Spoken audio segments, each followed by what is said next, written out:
I'm very saddened, but the state of science and science education in Pakistan is pretty pathetic. Of course, there are pockets where you can find students who know the basics of the subject. You will also find a few people who do good research, but then it's like maybe 5%. The rest of the 95% is something that just doesn't figure in the world of science, either in research or in teaching. And so I feel that Pakistan has actually done pretty badly in science. That if one looks at the state of science 40 years ago and compares it with today, in some ways we are better, but in other ways we have regressed. Of course, there's been a huge expansion in the number of universities. There are far more papers that are being published today. Unfortunately, those papers, because of the internet, are very often plagiarized, or they carry very little content.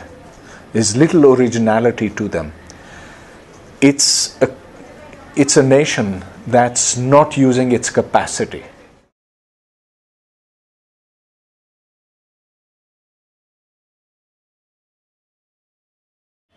In the 1970s, I'd say that things were looking very positive for Pakistan as a society, not just in science, but in terms of education, in terms of culture, in terms of a feeling that we are moving towards becoming a better society.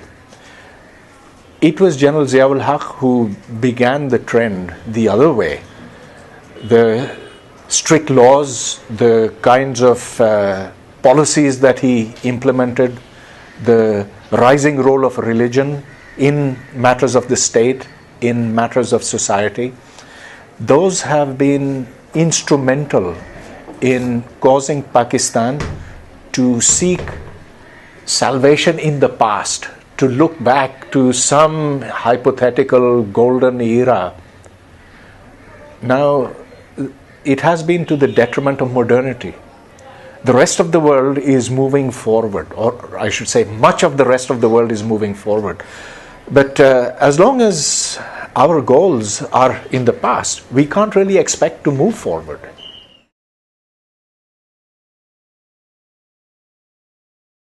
In some places, religious extremism is certainly palpable, obvious. After all, there are something like 1,800 schools which have been blown up by the Taliban. You have had 15-year-old girls shot in the head.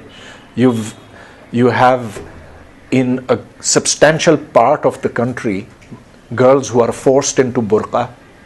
Other places it's voluntary. So yes, certainly in some areas it has been extremely regressive. On the other hand, religion doesn't play a very big role in O and A level schools. So it has a different effect in different places. But by and large, I think the real problem of science, of art, literature, culture, whatever in Pakistan, are the strictures that are placed upon people's thinking. Young minds, if they're allowed to be free, then they will create. If you put them into a straitjacket, then they can only obey. And in traditional societies, the emphasis has been upon obeying, upon deference to authority, not to challenging authority. That's where our problem comes from.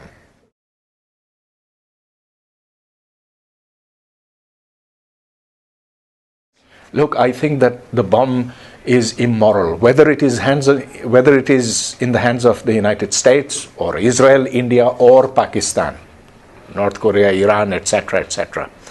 The bomb kills on a mass scale. It kills indiscriminately. It kills in a way that's indescribably cruel. I mean, those people who die in the explosion are the fortunate ones. The ones who will die weeks and months and years later, they will die slow, painful deaths stretching over a very long time. To eliminate these weapons is absolutely necessary for the survival of humanity. But now coming specifically to the South Asian situation, well, I think India did a very bad thing by starting the nuclear race on the subcontinent. We did a bad thing in following India into that. But for heaven's sakes, now that they have the bomb and enough of them to destroy us, and we have enough bombs to destroy them, let's stop it right here.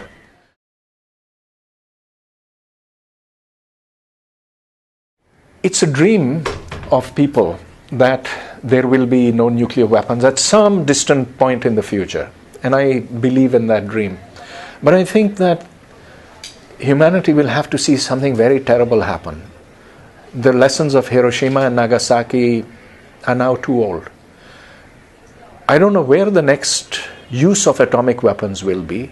Will it be by North Korea against South Korea? Will it be by India or Pakistan against each other?